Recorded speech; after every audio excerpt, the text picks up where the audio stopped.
एक दिन माधुरी घर की सफाई कर रही थी, तभी वहां पर साड़ी बेचने वाला आता है। साड़ी ले लो, बिल्कुल सस्ते दाम की साड़ी ले लो। तभी माधुरी उसकी आवाज़ सुनकर घर से बाहर आती है। भैया, मुझे पार्टी में पहनने के लिए एक अच्छी सी साड़ी दिखा दो।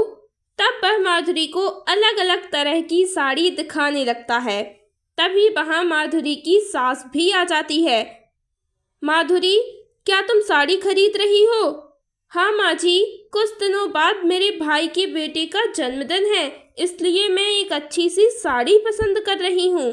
बहू, तेरे पास इतनी सारी साड़ियाँ पड़ी तो हैं, नई साड़ी लेने की क्या ज़रूरत है? पर माँ जी, वह साड़ी फटी हुई है। अगर मैं उसे पार्टी में पहनकर जाऊंगी तो सभी मेरा मजाक उड़ाएंगे। बहू, अब तू मुझे इस 2 कौड़ी के साड़ी वाले के सामने कंजूस साबित करना चाहती है? अरे माँ जी, ऐसा मत कीजिए अपनी बहू के साथ, उसे एक साड़ी दिलवा दीजिए, सिर्फ 200 की ही तो है।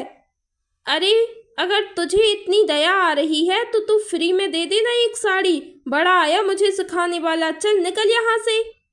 इस तरह माधुरी बहुत ही उदास हो जाती है और पुरानी साड़ी पहनकर ही पार्टी में चली जाती है। माधुरी को देखकर पार्टी में आए लोग उसका मजाक उड़ाने लगते हैं। अरे, यह भिखारी कहाँ से आ गई? आपको शर्म नहीं आती? खुद तो नई साड़ी पहनकर आ गई और मेरी दीदी को फटी पुरानी साड़ी पहना दी है आपने। एक नई साड़ी नहीं दिलवा सकती थी? ऐसे क्या पेड़ पर उगते हैं जो हर बार तेरी बहन को एक नई साड़ी दिलवा दूंगी? इस तरह माधुरी बहुत ही उदास हो जाती है और इस तरह कुछ दिन बीत जाते हैं। आज माधुरी के बेटे बंटी का जन्मदिन होता है। तब वह अपनी दादी से कहता है, दादी जी, मेरे दोस्त अपनी जन्मदिन पर केक खाते हैं, मुझे भी केक खाना है। केक खाना है? कितने का आता है केक? दादी, सिर्फ 200 रुपए का आता है। 200 रुपए? तू पागल हो गया है क्या? तुझे पता भी है 200 रुपए में पूरे महीने का राशन आ जाएगा। नहीं, तुझे कोई केक नहीं मिलेगा। माँ जी, ऐसा मत कीजिए, बंटी को जन्मदिन मनाने दीजिए। नहीं मतलब नहीं, कुछ घर में सामान पड़ा होगा तो उसी का कुछ बना दे, बाहर से कुछ नहीं आएगा। दादी, मैं डोसा खाना चाहता हूँ। हाँ बहू, डोसा बना दे, मुझे भी बहुत भूख लगी है। 4 मेरे लिए बना दे और 1 बंटी के लिए बना दे। बस, इससे ज़्यादा एक भी मत बनाना, नहीं खाना नहीं दूंगी। यह सुनकर माधुरी को बहुत गुस्सा आता है। तब माधुरी डोसा बनाने लगती है। माधुरी बहुत ही जल्दी खाना बनाने में माहिर थी, इसलिए वह जल्दी डोसा बनाने लगती है और कुछ डोसे बनाकर छुपा देती है। बहू, इतनी देर हो गई, अभी तक डोसे नहीं बने? जी, अभी तक सिर्फ 2 ही डोसे बने हैं। बहू, 5 से ज़्यादा एक भी मत बनाना, नहीं तो अच्छा नहीं होगा। इस तरह माधुरी बहुत सारे डोसे बना लेती है और 4 उसकी सास को दे देती है। बाकी डोसे अपने बेटे को खिला देती है और खुद भी खा लेती है। कुछ दिनों बाद अचानक बंटी की तबीयत बहुत ही खराब हो जाती है। मम्मी, मुझे बहुत कमजोरी महसूस हो रही है। जी, बंटी बहुत ही कमज़ोर है, इसे हॉस्पिटल में ले चलते हैं।